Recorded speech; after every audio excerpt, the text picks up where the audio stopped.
Arias. I am the National Campaigns Manager for Alianza Americas and a TPS holder from El Salvador since March 2001. For the past 8 years, Alianza Americas has provided me the opportunity to work with our organizational members in our TPS work, from organizational, organizing, capacity building, storytelling spaces, through analysis and legislative sessions and advocacy days from across the country in Washington, D.C. These opportunities gave me and several TPS holders the opportunity to fight for our dignity. Let me tell you something about TPS before we start moving forward. TPS is a temporary immigration status provided to nationals of certain countries experiencing problems that makes it difficult or unsafe for their nationals to be deported to these countries.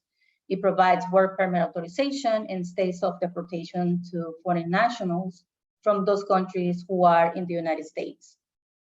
As of February of this year, there were an estimated of close to 400,000 people with TPS living in the United States. In addition, there are several that have yet not been granted their TPS status, and other close to 200,000 more who could be eligible under the most recent TPS designations.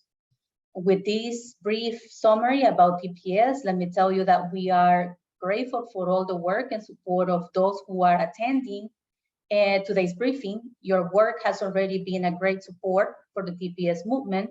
Today, you will hear from 3 organizations that together represent close to 300,000 immigrants families throughout the country. Alianza Americas represents 58 grassroots community-based organization members serving over 150 families. Represent 150 families across the country. Communities United for Status and Protection, CUS, representing the organizations of ADICAR in New York, African Communities Together, Haitian Bridge Alliance, National Arab American Community, and Ondoku Black Network. Our speakers today are Gerline Joseph. She's the Executive Director of Haitian Bridge Alliance, Oscar Chacon, Executive Director of Alianza Americas, and Gustavo Torres, Executive Director of CASA.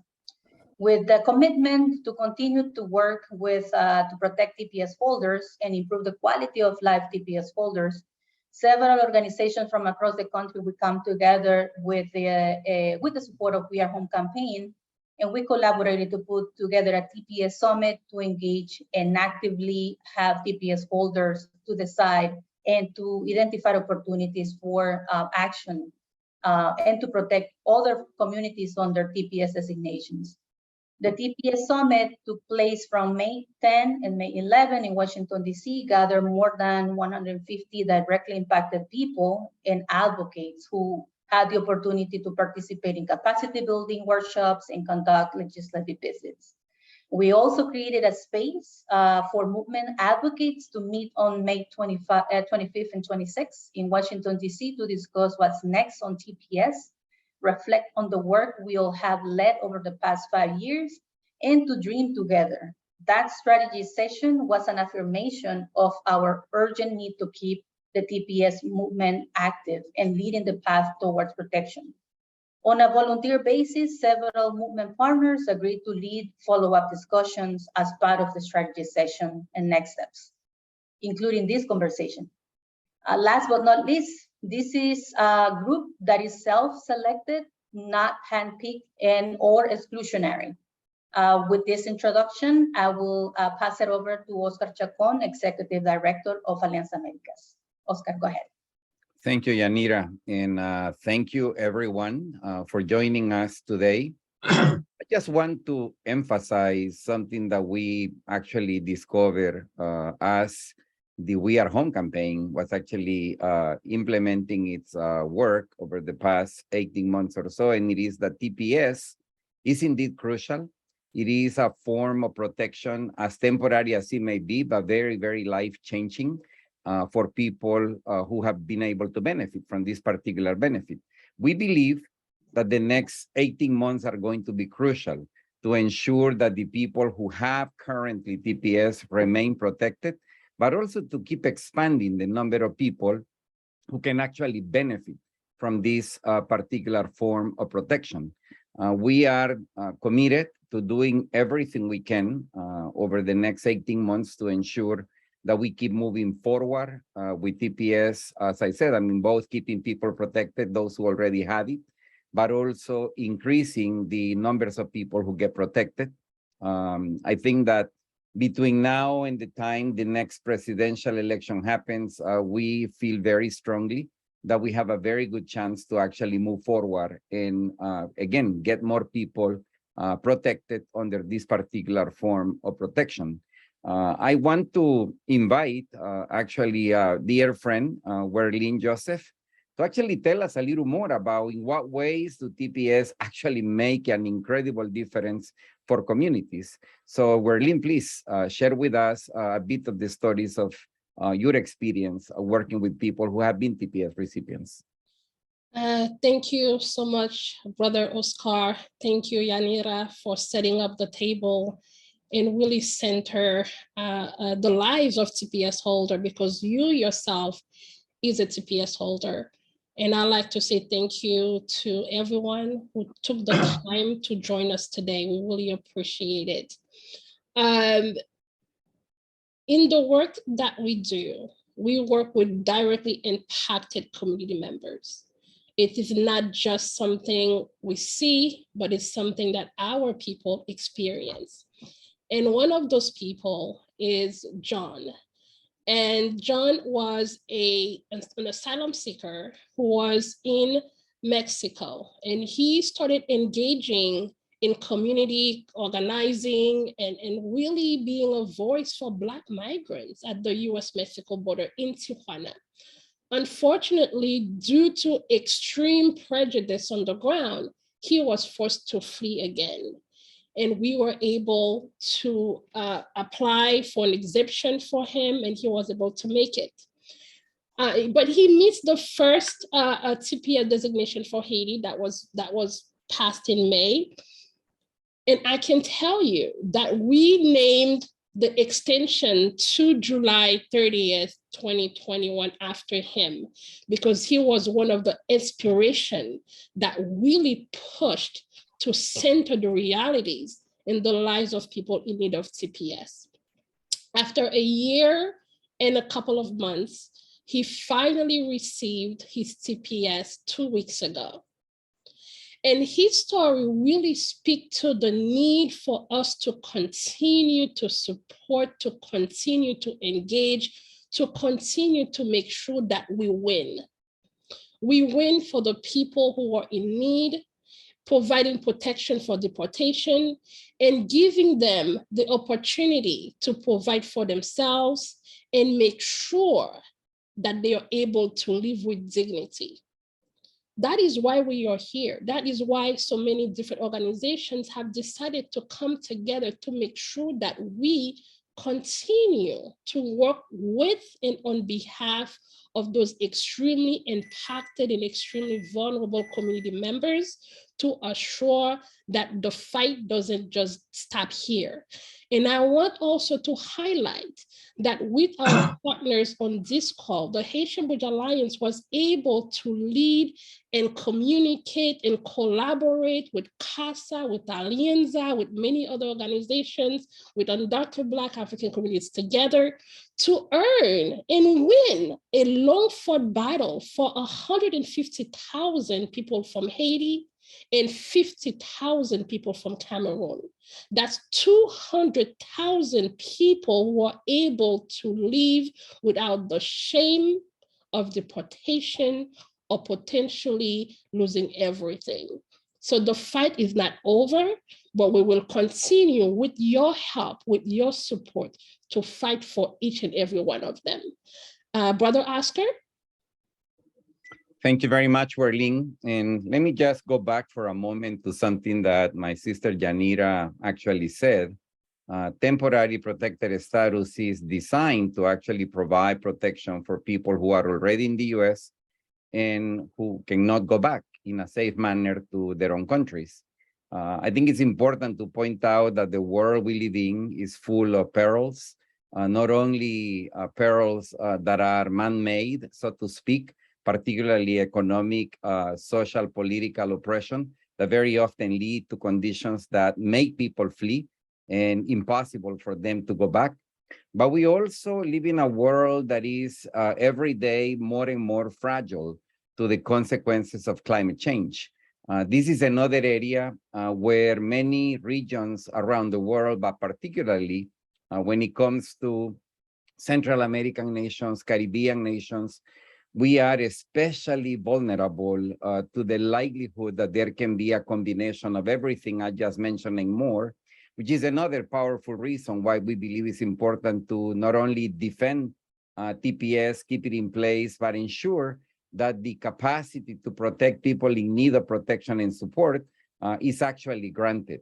And so that is something that I feel it's important for us to continue to emphasize as we keep moving forward with the ability to keep this particular line of work to just keep there for our communities. And with the support that organizations like those you lead, we have been able to come a long way, but there is still so much more to do, so much more challenges to overcome. And that is precisely why we are here. And with that, I'd like to actually introduce my brother, Gustavo, who heads, as you know, CASA. And he can tell us a little more regarding where we are today. The last thing I just want to say is that this activity that we are organizing today, carrying out today, it's a very close collaboration among organizations that have actually met in the heat of doing the work of TPS. And I think that that's an important element to also highlight.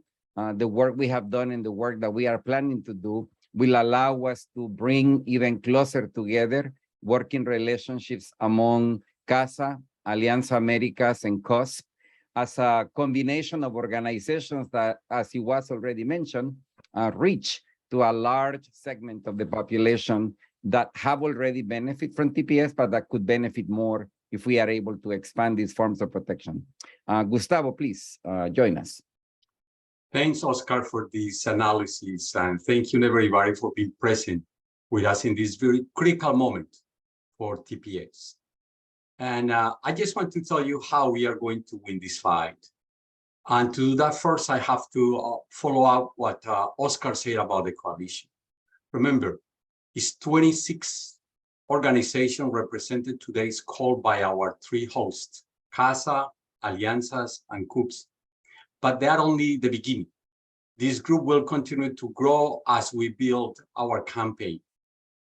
And total, we said around 300,000 people representing in these 26 organizations, without even counting our brothers and sisters from SEIU that are one extraordinary partner that we have as a part of this coalition that we definitely need to win the TPS. And it isn't just about the capacity of this incredible organization. It's also about our solidarity. The groups and leaders here are long-time partners with deep relationships. We are committed to democracy, transparency, and solidarity in our group. And the question is why we are going to win. The organization on this call, as I mentioned, represent over 300,000 members and allies nationwide. These are tremendously powerful organizations who have won victories at the local, state, and federal levels on their own and as a coalition. Our combined power can move the needle on TPS. Our organizations and our members are highly motivated. They are sick of waiting, and they will not let the dream of winning relief under this administration fail.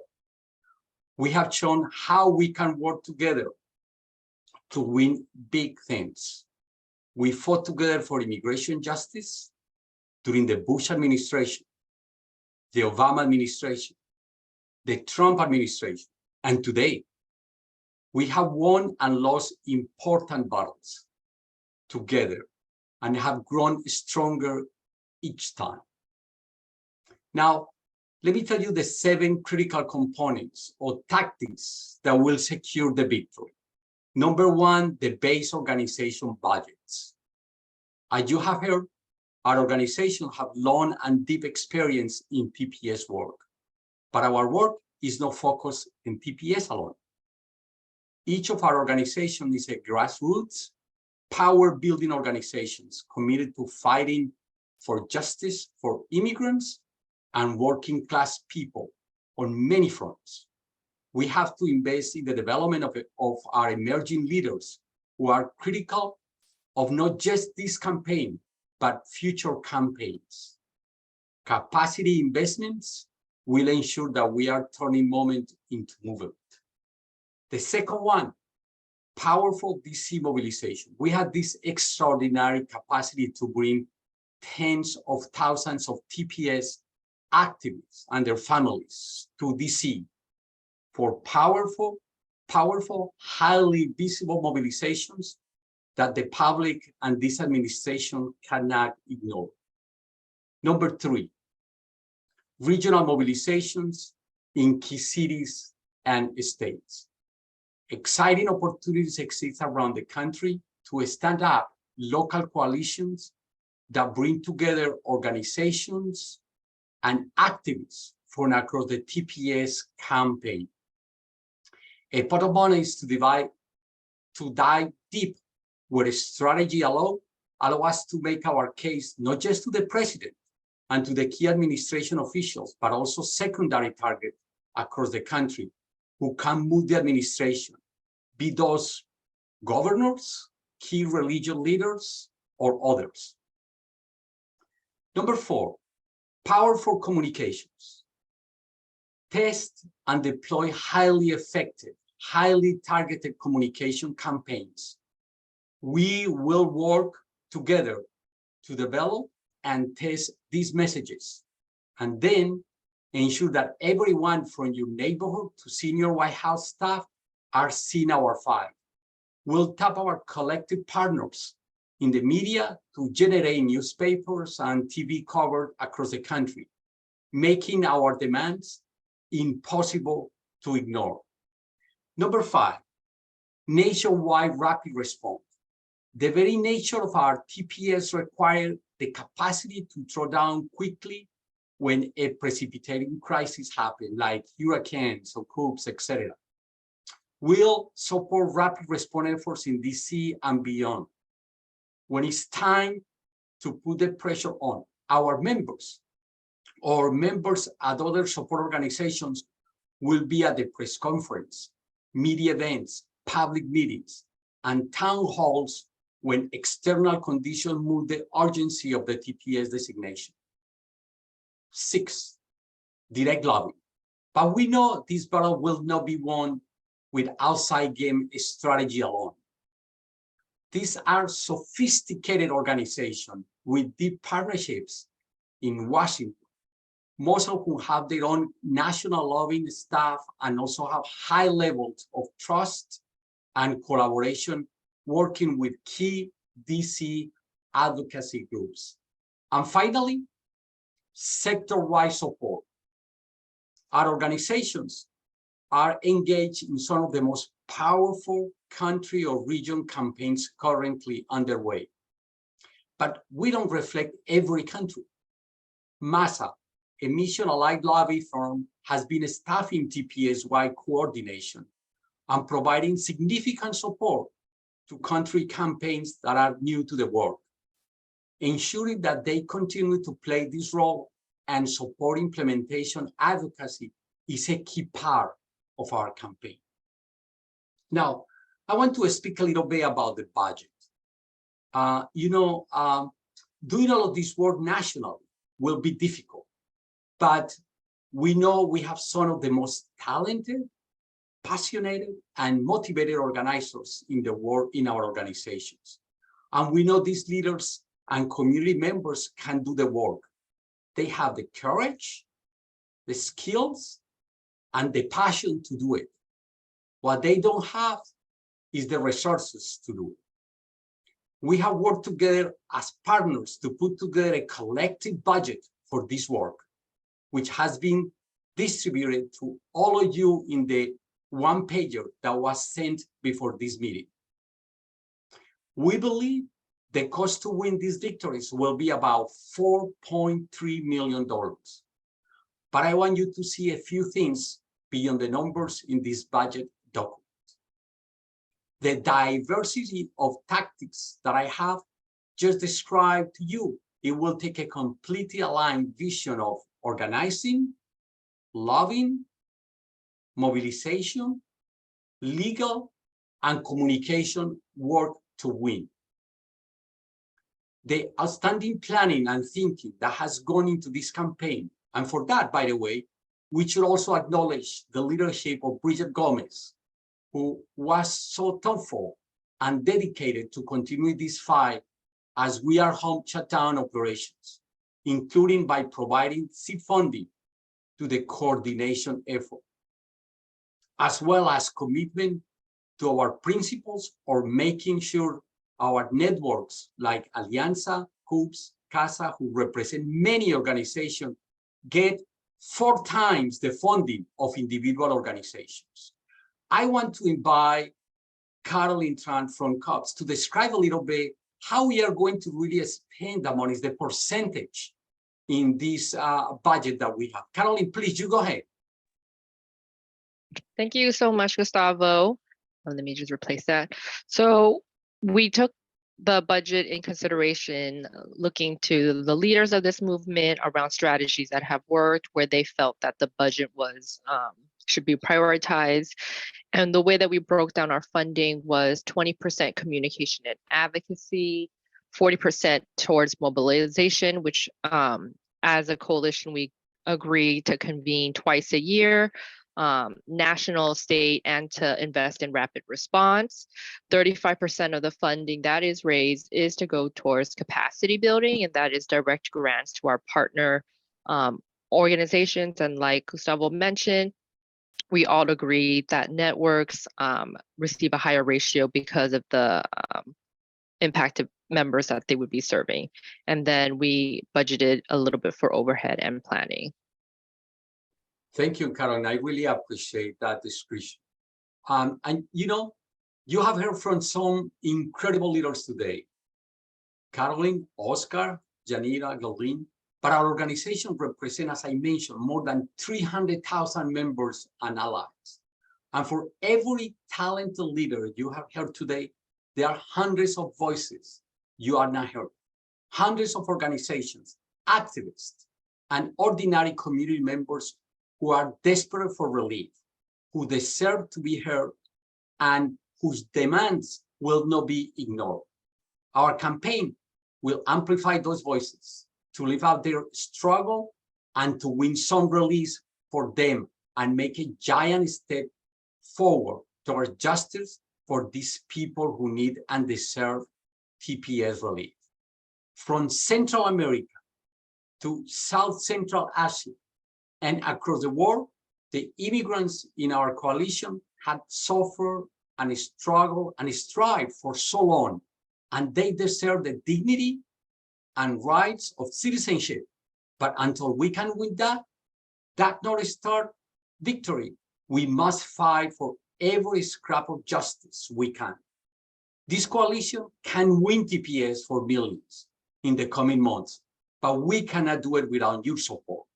Again, thank you all of you for listening today and for taking action to support justice for millions of immigrants.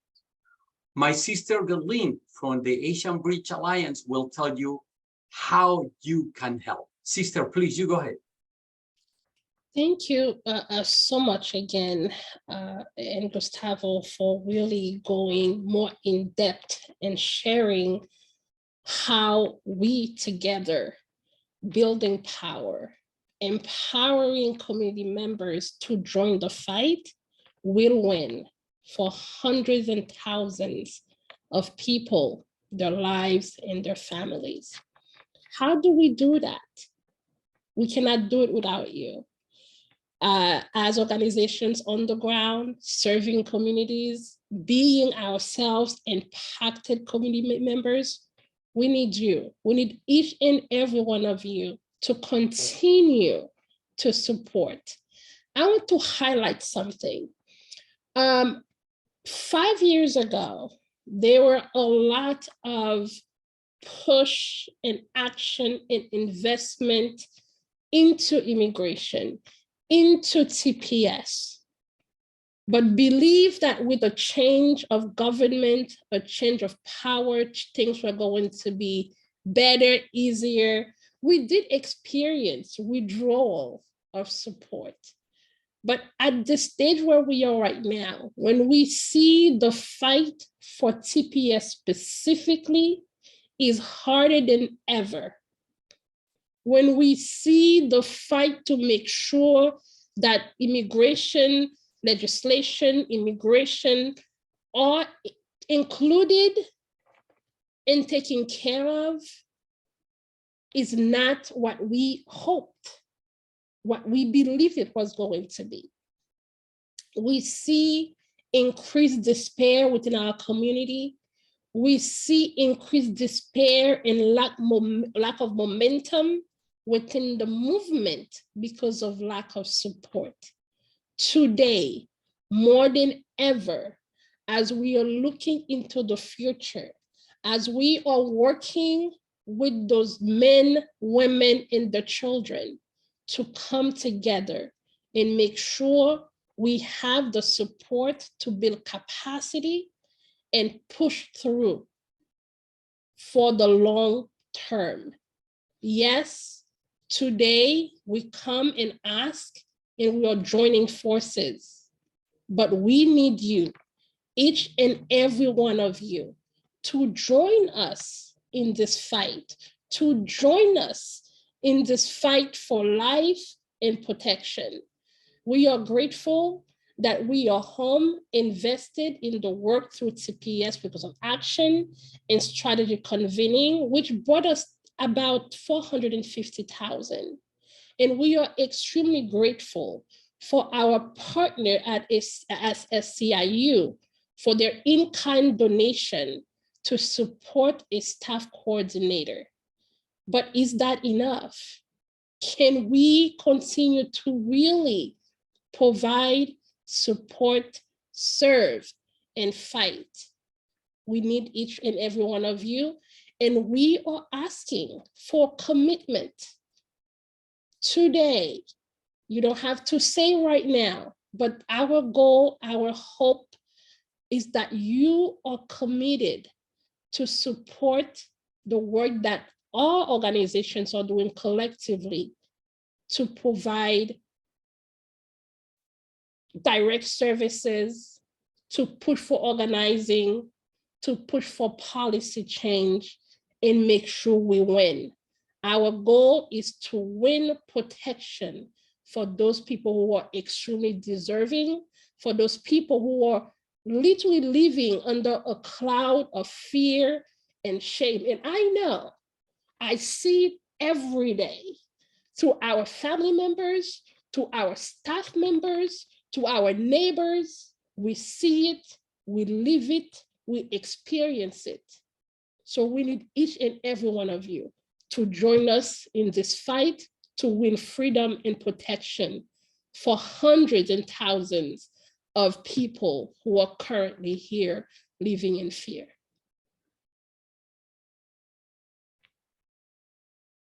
Thank you, Gerline. Thank you to each of our panelists today. We're gonna now open to questions and answers from you all. But before we go into the questions for our guest, I would like to ask for any of our panelists to answer this question. Why this coalition feels a legislative solution is not going to happen? Anyone who can respond to that question from our panelists.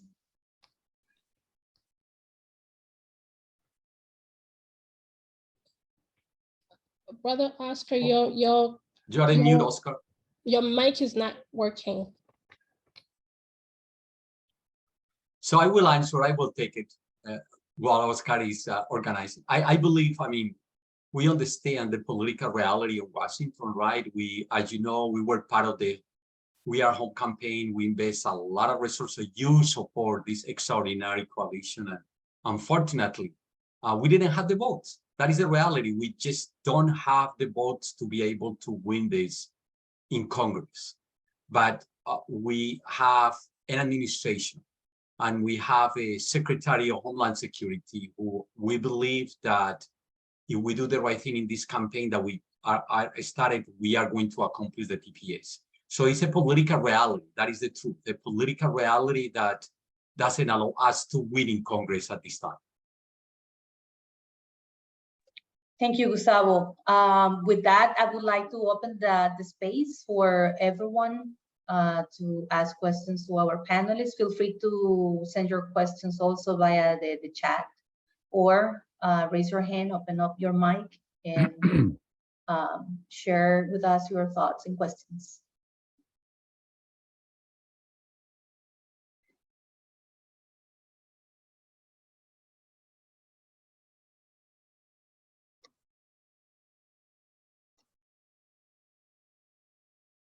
Oscar, if your mic now is working, if you would like to elaborate a little bit more on the questions I did regarding our concerns regarding a legislative fix.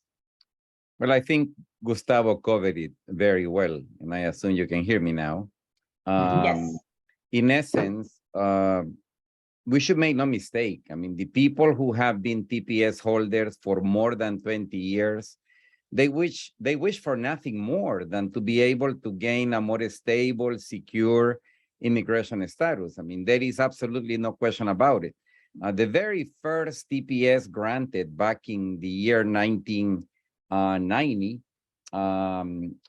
it was actually one that was not necessarily demanded as a TPS. It was people wanted more security. People wanted legal permanent residency status.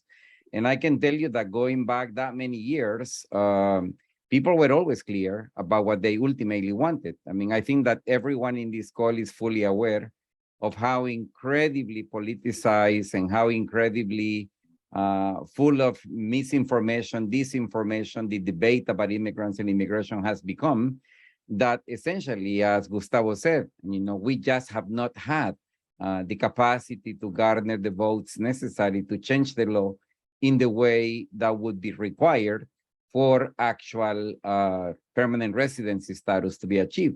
In absence of that, I mean, everything that we've been telling you is exactly what we believe. It's much more realistic, and that's why we need to keep fighting for that. But again, none of us, I mean, here is saying that this is the end of the road. I mean, clearly, this is something that we, as a matter of pragmatism, believe needs to be done. And I think Gustavo covered it, as I said, really well. Thank you, Oscar. Once again, we will open for you the mic to ask questions, either via the chat or open up your mic.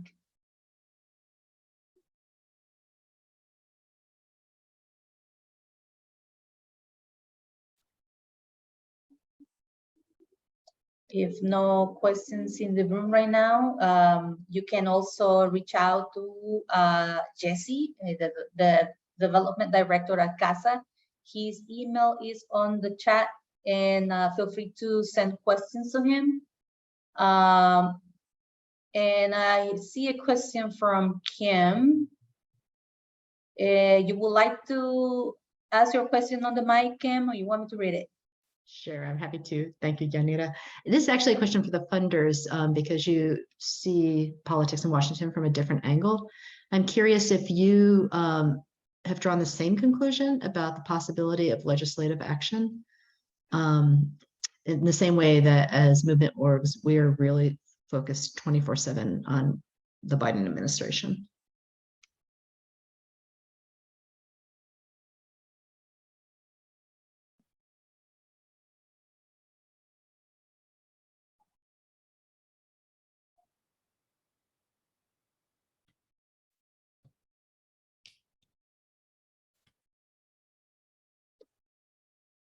Anyone from our guests, it's welcome to answer.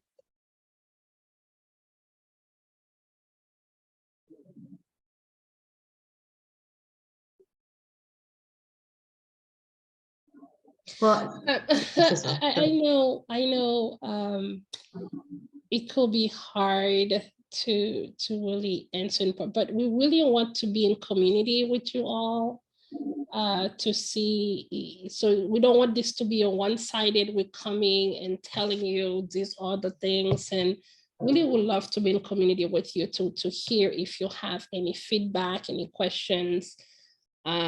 Would love to engage with you in partnership with you on this call and absolutely moving forward. I agree with you, Gerline. Just to say some additional thoughts, it's been more than 30 years that TPS exists as a measure in the immigration laws. And we are here just a handful of organizations and community-based organizations who have been with the TPS community. Some have been from the beginning, from day one, fighting for the first TPS. And seeing that the many things happen for the past 5 years have been inspiring, but also give us the spirit to continue to fight for the TPS community, and understanding that TPS as an act, it saves lives. It saves my life, it saves the lives of thousands of TPS holders, and it will continue to do that. But it won't happen without the voices and the efforts of community members and organizations working together to make sure that that measure and the relief is available whenever it is urgent to provide, because the merits are on the ground. And I see yes. I just want to make a very quick comment about this. Back 2 weeks ago, actually 2.5 weeks ago, we had a meeting with the Secretary of Homeland Security, Mayorkas, about several issues. But in the meeting, I remember that somebody make a comment right over there about the victory of the TPS for the Cameroonian community. And the way how has been described on the meeting was that one of the reasons why we were very successful is because we came together all around the nation demanding TPS for the Cameroonian community, and the administration heard that very, very clear. And I think that that is exactly what we are planning to do as a part of this strategy, to make sure that we develop this through this coalition, a campaign where all the organizations are united demanding TPS. And we are going to do that very, strategic and very clear, to make sure that we have the same victory that we have for the Cameroonian community that we have for other communities. So I just want to let you know that it works. If we develop a very clear campaign, they listen to us, and at the end, they make the right decisions. And that's exactly what happened with the Cameroonian community, with the TPS, and that is exactly what we are going to do as a part of this campaign. There is a question in the chat by Veronica Geronimo. What parts of the campaign and coalition will engage in implementation and administrative advocacy?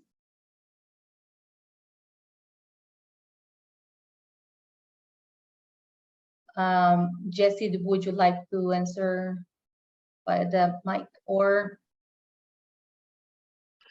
Sure. I was just going to say, I think that the central thrust of this work is extensions, redesignations, and designations. But the group that Gustavo mentioned, MASA, who has been so instrumental throughout this campaign, is going to help support all of the implementation advocacy work. But also, to add on that point, Veronica, we have been very active in communicating to the USCIS and DHS the need for more effective implementation of the program, from Federal Register publications on time to making sure that the TPS applications are timely processed, because a designation for a country does not guarantee that the person will be protected until the person receives a 797 notification from USCIS, and something that this person can show to law enforcers and anyone who is requiring to know the status of the person. So it's crucial for the administrative and implementation work to make sure that we give visibility to those stories of people affected because they have not received a response from USCIS, demonstrating how much impacts a person if USCIS is not timely published in federal registers, and the need of communication between USCIS and other government institutions, from Department of Labor, Department of Motor Vehicles. So all that happens thanks to local and national advocacy, but also the coordination that we can do between organizations, and what we can learn from best practices from other organizations. So that's something that we've been learning down the road, and as Jesse mentioned, in collaboration with our colleagues of MASA. And I see several hands. I saw first Josh. Go ahead. Okay. Thank Josh you. disappeared. I did. Can you hear me? Yes. Okay. Thank you so much. I've been kind of in the step back mode in this call, so but I do feel like it's important for folks to know that at SEIU, and we're not the only group, a lot of groups feel like probably the biggest step forward that is possible, is achievable in the coming 6 months or a year, that protects the most number of people in the most dramatic way, is the expansion of TPS. And so that's why we are, going to make it one of our central campaign efforts. And also that what is lacking, what is missing, there are really fantastic groups that are some of the ones that are here, that have a long history, as Oscar was saying, in TPS advocacy, and that are deeply rooted in the communities, but they're not tied together in the way that they need to be in order to be able to be effective and in order to win in this moment that we're in. And that's why that's why we're throwing down, like, with this coalition, really trying to create a there. Also, what we've seen is that over time, the funding that we have had has actually gone down instead of going up.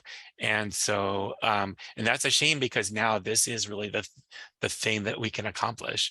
And so, so I just wanted to make sure that gets put in. And the other is that I see that, the funders that are on the call are feeling shy, are doing a step back also.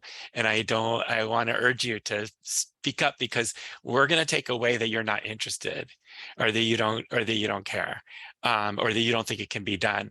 And so, it would be great to hear from you.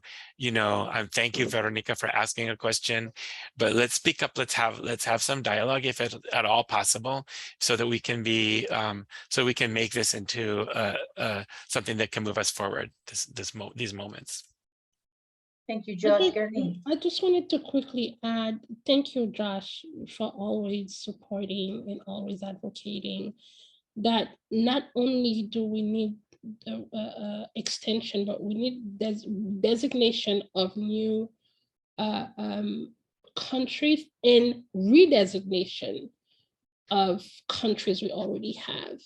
Extension is amazing, but what happens is, I can give a brief example in the case of Haiti. If we only had an extension, it would have been about 60,000 people eligible for TPS. But with the fight for redesignation, we're able to increase that to 150,000. And just to clarify, when I said expansion, that's what I meant. Like, yeah, we have 2 million people that could be, in a year from now, could right now be in undocumented status, or people who have status on TPS that are in danger of losing it, that could have a stable status.